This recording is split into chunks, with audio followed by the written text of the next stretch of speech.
So what is up guys, Nick here helping you to master your technology, the iPhone 11 or the 12 mini in 2022, which to choose. The reason I'm even making this video is the price points are pretty close. We're looking at the iPhone 11 coming in at $499 to start, but you can go $549 for 128 gigs. That's actually cheaper than the starting 12 mini at $599. But remember, just in a couple of months, both of these phones are going to come down. This one's going to get removed from the lineup and the 12 mini will come down. Design and the build, actually, quite frankly, on the rear, they're not that much different. Besides, you know, kind of having the squared edges, you can see the back. Most people probably wouldn't be able to tell if using a 12 or an 11. 12 mini, yes, because it's smaller, but this is where it really changes, the sides. Now, I gotta say, I do think that the iPhone 11 feels more comfortable in the hand than the 12 mini, but that's just me. The 12 mini feels more modern. It feels more iPhone 13. It gives you that iPhone 5 and 5S kind of feel. So if you appreciate and love that, you'll absolutely adore the iPhone 12 mini at a close price point to the iPhone 11. So you really got to decide between that. It's really just the edges. It's simple as that. It's simply the edges between these two. Now, when talking about their actual build, we have 194 grams versus 135 grams. So the weight is distributed pretty good on the 11, but man, this thing right here is super light on the iPhone 12 mini. I mean, I could almost lift this thing with just a finger. It's that light. You can see right there, this thing is light on the right, 135 grams. This one pretty weighty at 194. Both of them do have Gorilla Glass on the front and the rear, aluminum frames on both of them, so you're not getting that stainless steel edge that you'll see on the Pro line. But still, overall, I would say pretty gorgeous phones. IP68 dust and water resistant supported. Now, when it comes to their actual display panels though, the iPhone 11 is definitely behind with its LCD. So if you're kind of just reading text or whatever, you won't be able to notice it from a distance or even in the camera because my camera's sharp. We got good lighting in here. But when you put this next to the iPhone 12 mini, it does have the OLED panel, and it does have actually one of the highest resolutions ever on an iPhone at 476 pixels per inch. And that's because they're stuffing way more pixels inside of a smaller screen, 2340 by 1080. There's actually more pixels in this little screen than you're gonna find on the entire 6.1 inch iPhone 11. But keep in mind, the iPhone 11 kind of feels like a 6.2, 6.3 inch size phone because of its thicker, chunkier bezels and just its overall footprint. So it's got a big feel to it, whereas the mini has a really small feel to it. They're very different in that element, but close in price. So you might be deciding between these two. Overall, if I had to pick one for display all day, it's the iPhone 12 mini. Even though it's smaller, it's just better quality, so I'd have to pick it there. But if you're looking for a value in the size, this is the biggest, cheapest iPhone you can get right now.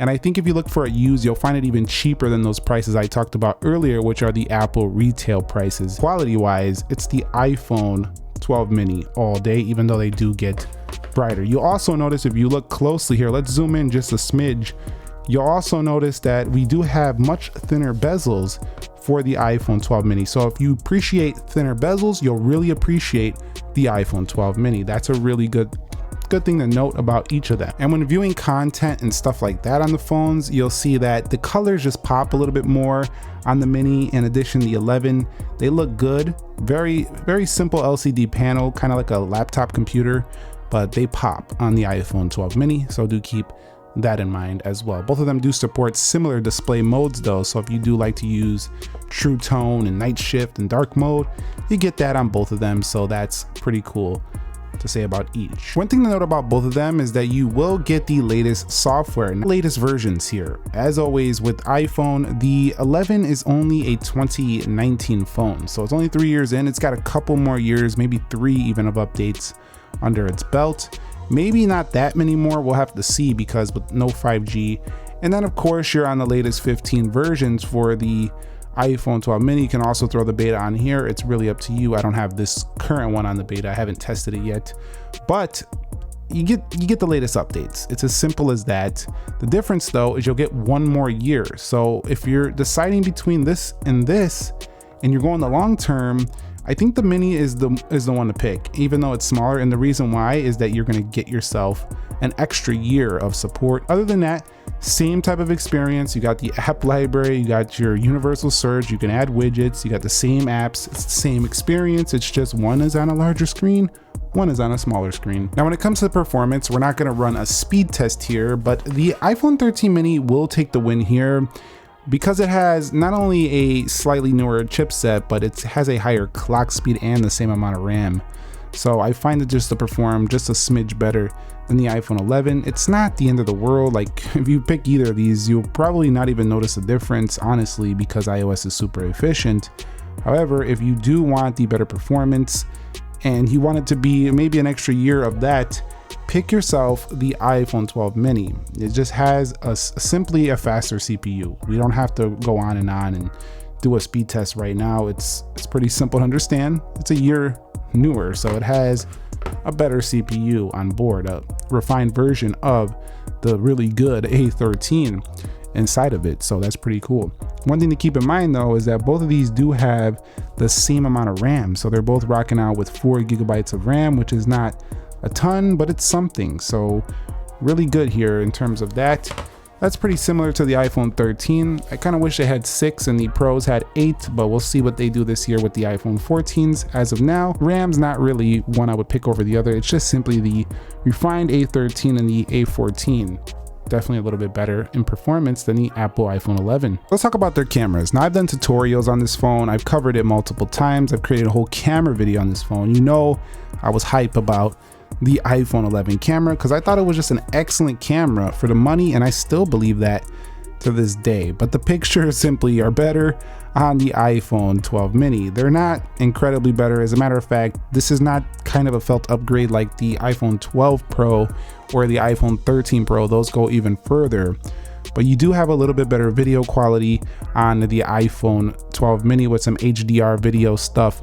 In addition to that, you do get yourself the same simple front-facing camera at 12 megapixels, but that's really good because it can also do 4K 60 on each of them. I don't know why we're not being able to trigger it here for the iPhone mini, but you have the options to do that on both phones. And that front-facing camera can be used very well for vlogging. Even to this day, I am pretty happy with the performance on each of these. They're pretty solid. Now, the front cameras can also do portrait on the front, blur that background. Again, every generation improves on the front-facing abilities. But the fact of the matter is these cameras are not too far apart. Now, if you want to talk the 13 Pro, that's a big difference. But here, they're not super different. But again, with the HDR video support on the iPhone 12 mini, and the camera's lagging right now, I don't know what's up with that phone. But it's simply got better results though than the iPhone 11, and that's just the end of story right there. Honestly, I still really like the camera on the 11. It's still good even in 2022. Both of them do support a night mode as well. And this one right here is the absolute big one. It is the battery life. Now, the battery life for the 11 is substantially better in my experience. Not only do you're able to use the low power mode, but you also get substantially better battery life because it's a larger battery running on an LCD. No 5G. The 12 mini was actually one of the most disappointing battery phones in the last several years. So I'm not happy to recommend the 12 mini for battery life. The 13 mini, pretty good. This one, kind of boring that it really runs out pretty quick. So if you're looking to have the better battery life, it's all day, every day to the iPhone 11, and it's not even close. Like, it's 2 or 3 hours better screen time in my experience than the 12 mini. So that is a major sacrifice that you are making if you decide to pick the mini over the 11 in this comparison. Like, if these are the phones you're trying to decide between, you will be giving up massive battery life to go with the squared edges, the newer camera, the 5G, you know the drill, but you're gonna be giving up that battery, keep that in mind. When it comes to Face ID, we are looking at the same performance on each of them. And what's nice is that you no longer have to pay $1,000 to get a Face ID iPhone. It's cool that tech used to be reserved for the iPhone 10, $999 to start. Now you can get yourself a used iPhone, you can get yourself a lower priced iPhone and still rock out with Face ID biometrics. It's pretty neat that you can do that. And I love that because You know, you can unlock banking apps, you can unlock your phone, other apps, lock things up, you know, make payments with Apple Pay, all kinds of stuff with Face ID. The tech is just nice. Like, not a lot of Android phones did this. I think one of the Google Pixels did this, but then they took it away. You don't do it anymore. They're now using fingerprint sensors. It's just nice tech, and you can get it at a lot of different price tiers now. On the iPhone, that's pretty similar. But since we're talking about things like that, I also want to mention 4G LTE. It's hard to recommend investing in a phone that has 4G LTE. Even carriers are recommending you go to 5G. So buying an iPhone 11 now is a gamble long term. It's not a gamble in the short term. If you want an iPhone in the short term or the holdover, it's okay. But if you're going longer term, the 5G is really a critical point to bring up between these two, and the 12 mini has the 5G. The iPhone 12s were the introductory phones to 5G. So 12 mini here is your move if your carrier is pushing the 5G or you just want the 5G. That's the move right there. 12 mini's reception is just simply better than the iPhone 11. There's just no other way for me to put it. I'm just gonna put it as simple as it is. I just had more bars. I had more reliable strength. Phone call quality, not too much different, but it's just the 12 mini again. The speaker performance, pretty close on both of them. You are going to get yourself the similar, you know, dual speakers on the bottom and the top. However, I did find that the iPhone 12 mini and the 11 weren't too different in how they sounded. So you're going to have a pretty good experience in that area of the phone as well. So audio, not a major difference on the whole. Let's wrap it up here. Which one to go with? You're trying to decide. 11, guys, $500 still, $599 for the iPhone 12 mini. Honestly, I would take the sacrifice on the screen and go with the 12 mini. Simple as this. 5G pushes you forward into the future.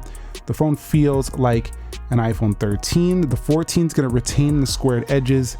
The 11 is just getting dated. I'm not saying I don't recommend it for certain people who don't need 5G, but for those of you who are into tech, or you just like, you know, iPhones and stuff like that, yes, you get a bigger screen here, but this has just got more. It's just offering more, even though it has a smaller display. Now, if you want to pay that extra cash, get the 12, and then we have nothing else to talk about. The 12 basically is a better 11 in every area. Thumbs up if you enjoyed the video. Let me know your thoughts on this comparison down below. Which one would you pick? Would you recommend either? You think these are both just no's anymore?